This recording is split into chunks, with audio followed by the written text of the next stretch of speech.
Olá pessoal, tudo bom com vocês? Aqui é a Polly do Entre Livros e Personagens e hoje eu vou comentar um pouquinho sobre as 6 leituras que eu finalizei no mês de fevereiro.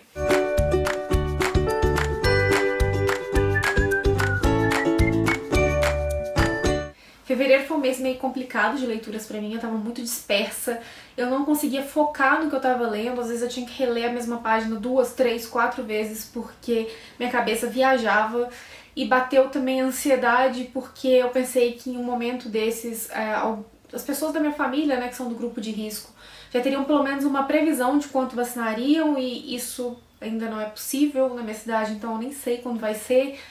E eu fui ficando muito angustiada, sabe? Eu acho que acabou juntando cansaço e muito trabalho e toda essa questão da pandemia e ansiedade, o incerto, enfim. Acabou que as leituras ficaram um pouco mais lentas, mas ainda assim eu acho que eu consegui ler bastante. Foram 6 livros, 6 livros muito bons, 6 livros que realmente, assim, me prenderam muito ao decorrer da leitura e agora eu vou comentar um pouquinho sobre ele com vocês. Lembrando que se gostarem de algum desses livros, meu link da Amazon tá no box de descrição. Comprando por eles, você me dá uma pequena comissão, não paga nada mais por isso e me ajuda a investir no canal. Agora bora falar de leitura. E a minha primeira leitura de fevereiro foi o Clube do Livro dos Homens, da Alicia K. Adams. Tem um vídeo falando só sobre ele aqui no canal, inclusive com sorteio, então vai lá conferir. E já adianto que foi um livro assim delicioso de ler, foi muito divertido, então não deixa de conferir minha opinião. E aí, quando a gente tá meio agarrado nas leituras, o que a gente faz? Pega um livro favorito pra reler, pra tentar entrar no ritmo de novo, né? E eu escolhi o Amigas para Sempre da Christine Hanna porque ia sair a série na Netflix, eu queria estar com a história fresca na minha cabeça, pra poder assistir e ver as diferenças, enfim. Pra quem não sabe, aqui vai contar a história da Tully e da Kate. Elas se conhecem aos 14 anos, cada uma passando ali por uma situação diferente. A Kate excluída na escola, sem amigos. A Tully com uma situação muito conturbada com a mãe, passando por um trauma logo nos primeiros capítulos. E a gente vai acompanhando anos de amizade, elas vão se tornando adolescentes, mulheres, várias coisas pelas quais elas vão passando ao longo da vida, sabe? E em meio a toda essa história entre as duas, existe uma ruptura muito grande e a gente começa o livro com a Tully querendo falar com a Kate, mas as duas ali meio brigadas. E é engraçado, sabe, a forma como a percepção da gente muda ao longo dos anos e em relação às leituras também. Eu li esse livro em 2014, pela primeira vez. E a Poliana lá de 2014 achou tudo muito perfeito e maravilhoso, enfim. Aí chega em 2021 e eu percebo muitas atitudes da Tully que são muito tóxicas, assim, em relação a Kate, mas eu também percebo que a Kate é muito, muito submissa e que às vezes ela se deixa levar muito pela situação. E esses são pontos que às vezes eu não me lembrava quando eu falava desse livro. E isso é muito engraçado, como a gente foca em algumas coisas em uma determinada época da vida e em outras não. Mas assim, sobre leitura, releitura no caso. Continuo amando esse livro, ele continua sendo um dos meus favoritos, mas hoje em dia eu já consigo enxergar as personagens com outros olhos. Eu já consigo encarar a relação delas de uma forma mais madura, sabe? Que é uma amizade bem imperfeita, onde as duas, na medida do possível, sempre estão ali uma pela outra, mas que muitas vezes elas se metem os pés pelas mãos, mas ainda assim continuam ali uma pela outra, sabe? Enfim, foi bem bacana reler esse livro, foi bem rápido também, porque eu já conhecia a história, eu já conhecia os personagens, eu lembrava de bastante coisa, ao contrário do que eu imaginava. E, enfim, foi uma ótima experiência. E aproveitando para falar da série, eu assisti logo depois, e assim, foi uma série boa para passar o tempo, mas é muito diferente do livro. Em alguns pontos, esse diferente é bom, porque muda algumas características dos personagens, algumas situações, que no livro ficavam meio assim, sabe? Ao ponto que outras foram muito ruins porque descaracterizaram totalmente os personagens e eram coisas que você olha e fala, tipo, nunca aconteceria isso, sabe? Enfim. São essas questões, assim, que a série pecou um pouquinho. Ela é muito diferente do livro, o final da temporada é muito diferente do livro. E eu tô bem curiosa, na verdade, pra saber o que eles vão fazer, o rumo que eles vão tomar, porque eu acho que o final do livro da série não vai ser igual, não. Enfim, aguardemos os próximos capítulos da série. E logo depois foi a vez de ler Carta à Minha Filha, da Maya Angelou, que foi meu segundo contato com a escrita da autora, né? O meu primeiro contato com ela foi através do Eu Sei Porque o Pássaro Canta na Gaiola. Tá aqui nos cards se você ainda não conferiu o meu vlog de leitura sobre esse livro. E foi muito interessante ter lido esse outro livro primeiro, porque muitas das coisas que ela cita aqui eu conheci a fundo por causa dessa biografia, sabe? Então achei que a leitura ficou muito mais rica. E neste livro aqui, a Maya Angelou, ali nos seus 70 e poucos anos, ela vai reunir textos, poemas e reflexões direcionados à filha que ela nunca teve. E se você acha estranho, eu vou ler um trechinho aqui do prefácio feito pela Conceição Evaristo, que vai ficar bem claro o porquê dela ter escolhido esse estilo de carta, né, esse estilo de narrativa.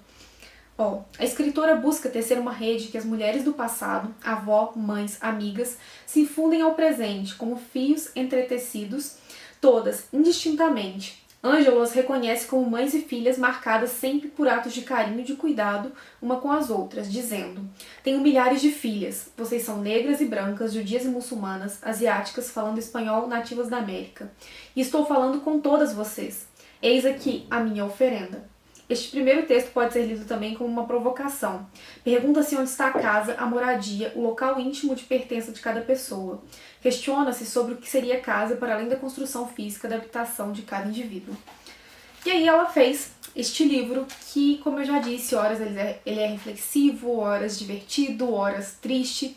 E você vai vendo, né, toda a história dessa mulher e toda a forma como ela passa suas vivências, suas percepções, suas experiências para o leitor que tem este livrinho aqui em mãos. Aqui a gente tem as reflexões de uma mulher que já viveu muito, que ela sofreu violências ao longo da infância, que teve uma vida adulta muito difícil, que lutou pelos direitos civis, que viu pessoas que ela amava muito partindo e decidiu compartilhar um pouquinho de quem ela se tornou através de todo o material que ela compilou aqui neste livro. Então, através desse livro, ela vai mostrar pra gente o que ela viu, ouviu e sentiu, e assim, gente, é muito especial. É como se você estivesse realmente lendo cartas de uma amiga, sabe? Conhecendo mais a história dela. E isso pra mim foi muito, muito especial, assim. Foi uma leitura que me enredou muito. É um livro bem curtinho, eu marquei bastante, não sei se vai dar pra vocês verem. E com certeza é um livro que eu vou reler em algum outro momento e que tem muita lição pra passar aqui, muita coisa pra ser revista, pra ser repensada, sabe? E, enfim, eu gostei bastante. Se eu não me engano, eu dei 5 estrelas. E foi uma leitura, assim, perfeita para o momento perfeito. Então quero agradecer a Carol, que me deu esse livro, porque foi um presentão. Carol, foi incrível, de verdade, essa leitura. E aí logo depois foi a vez de ler Mulheres Sem Nome, da Martha Hall Kelly, com a Gláucia, do Alegria Literária, a Fran e a Alba. E assim, foi uma leitura que a gente gostou muito, é uma leitura intensa, pesada, mas que valeu super a pena.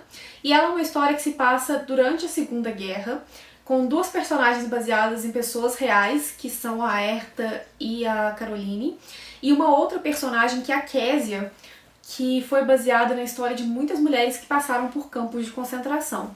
Então a gente tem essas 3 narrativas ao longo da trama. E esse livro aqui, num primeiro momento, ele passa uma ideia errada. Primeiro, o título a gente não conseguiu chegar num consenso de por que Mulheres Sem Nome. O título original faz sentido, o em português não. E depois aqui atrás vem 3 mulheres ligadas por uma guerra. E na capa tem 3 mulheres aqui juntas, né?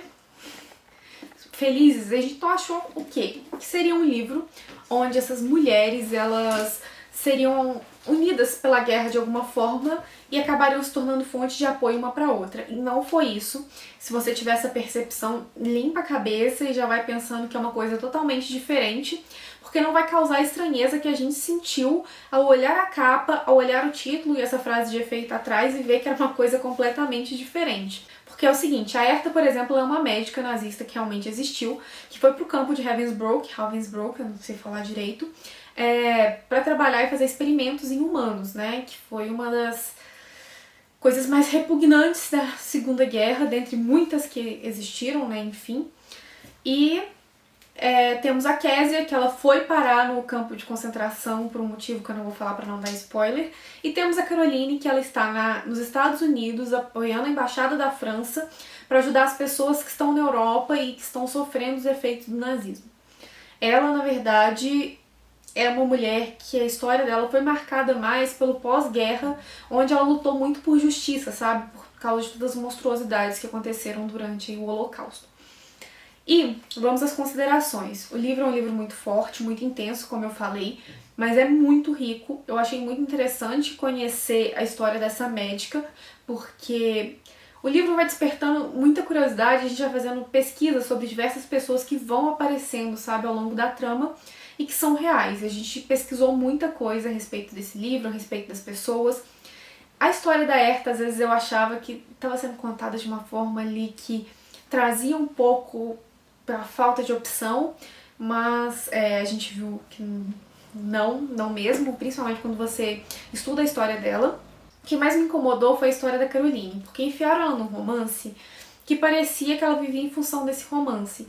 Um romance que na verdade nunca existiu, que a autora só colocou, acho que pra encher linguiça mesmo, porque na verdade ela foi muito incrível com mulheres que passaram por essas experiências nesse campo de concentração feminino, e parece que a história dela foi toda apagada por causa de um romance, sabe? E a autora falou que ela era muito incrível, que ela queria que as pessoas conhecessem a história dela, que muita gente não conhece, e que se deu a liberdade de colocar um romance pra ela, pra que ela, sei lá, que a autora quis, né? Pra deixar a história mais atrativa. Só que, na verdade, eu acho que eu preferia essa história dessa mulher sem o romance, sabe? Porque anulou muita coisa do que ela fez pra ela ficar em torno de um homem que não era um embuste, enfim. E temos a história da Kézia, que foi o que mais me chocou, assim, que foi mais pesado. Ela sofreu muito, muito, muito ao longo do livro. E ela foi uma das coelhas, né, uma das mulheres que passaram por esses experimentos nazistas, né, que eles faziam cirurgias e jogavam poeira e sujeira e reabriam o ferimento e tentavam curar. Muitas mulheres morreram assim e muitas acabaram formando esse grupo das coelhas, né, que ficaram marcadas, né, por toda uma vida por conta dessas experiências. Enfim, o livro tem muita coisa para comentar, tem muitos pontos. E tirando esse fato da Caroline, que eu já disse, né, que me incomodou um pouco, tem a questão da passagem de tempo também, que eu acho que a autora pecou um pouquinho, porque se a gente não tivesse as datas em cima dos capítulos, a gente nem ia ver o tempo passar, sabe? A gente ia pensar que aquilo ali eram semanas. Talvez essa passagem de tempo poderia ter sido um pouquinho melhor aproveitada, um pouquinho mais trabalhada, mas tirando isso, foi uma leitura fantástica e eu recomendo muito. Com as ressalvas que eu fiz no início. Não vá achando que vão ser 3 mulheres que vão ficar muito amigas e que vão salvar umas às outras, porque não é isso. E aí logo depois foi a vez de ler O Que Seja Doce, da Sara Fidelis, eu li com a Fran. E aquele tipo de livro amorzinho, com história de sessão da tarde, onde acontecem umas coisas que nunca aconteceram na vida real, mas que enche o coração, sabe? É esse estilo de leitura. E nesse livro a gente tem como personagem principal a Robin e o Dominique. Eles são 2 pessoas que estão procurando alguém para dividir o apartamento e a Robin acaba achando que o Dominique era uma mulher, o Dominique acaba achando que a Robin era um homem. Eles tratam tudo por telefone, claro, né? Na hora que se encontram, é aquele, oh meu Deus, o que aconteceu? Eu achei que você era outra pessoa, quase o Homem-Aranha apontando um pro outro, sabe? Enfim. E aí, a Robin tem o Bernardo, que é o Amendoim, que é o filho dela, que é a razão da vida dela.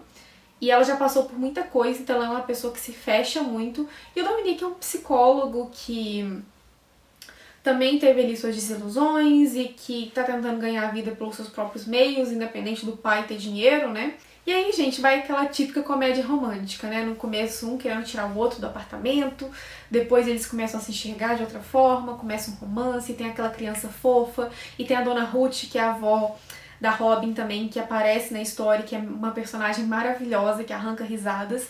E era o tipo de leitura leve que eu tava precisando, sabe? Não é o tipo de leitura que vai te mudar a vida, nem nada assim, mas é aquele tipo de leitura pra você ler quando você tá saturado, quando você tá cansado, e que é alguma coisa mais leve. E foi muito boa a experiência, e eu recomendo pra quem estiver procurando um livro assim, sabendo que é bem clichê, que tem muita cena de romance, que tem hot também, e que tem uma criança muito fofa, porque livro com criança fofa, gente, é maravilhoso. E por último, mas não menos importante, quem está acompanhando o Big Brother vê que Tessa Daly é a twitteira oficial do Big Brother, né? Porque ela é maravilhosa, ela está aprendendo português e está assistindo o Big Brother com a gente. Pois é. E aí eu queria ler um romance de época, não sabia exatamente o que eu queria ler, falei, Daniel, escolhe um livro pra mim.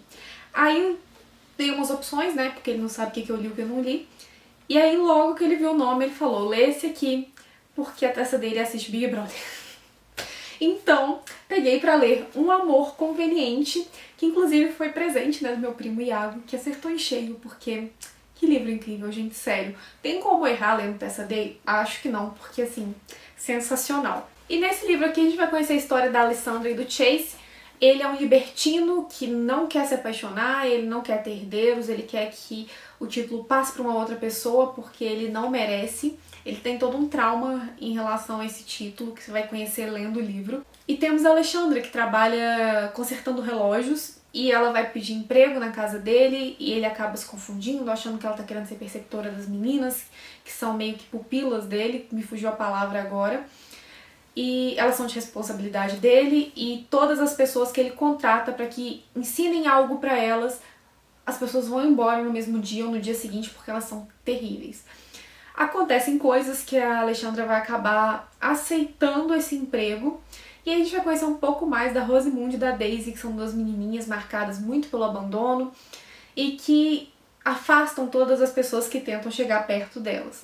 E ao passo que o Chase realmente está querendo mandar elas embora porque ele não se sente capaz de tê-las em sua vida. Então a gente vai ver nesse núcleo ali, a Alexandra vai para casa deles e ela começa a se afeiçoar às meninas, ela começa a conhecer o Chase e se encantar por ele, ele começa a se encantar por ela, existe toda aquela atração.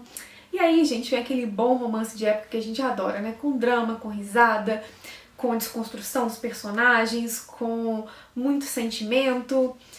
E eu amei esse livro, sério. Os personagens do livro anterior aparecem e eles são incríveis. E assim, gente, o primeiro contato desses dois é muito bom, porque assim, eles conhecem numa livraria, livros caem, ele acaba levando um livro que ela queria muito, e as amigas já começam, né, essas amigas que aparecem no primeiro livro, que é um grupo bem peculiar, começam a fanficar sobre o cara mesmo, a criar um romance pra Alexandre com esse cara que acaba sendo conhecido por elas como o mulherengo da livraria. Então assim, só por aí já dá pra vocês sentirem a confusão que esse livro vai virando com um início tão bom, sabe? Então, leiam essa série da Tessa Daily. Eu acho que já deve ter saído o terceiro lá fora, mas aqui só tem o segundo até agora. E todos os dois são maravilhosos. Eu ri muito, eu me diverti muito. Eu fiquei muito emocionada com a história das garotinhas aqui também. E é um romance de época maravilhoso, recomendo demais. E bem, pessoal, é isso. Essas foram minhas 6 leituras do mês de fevereiro.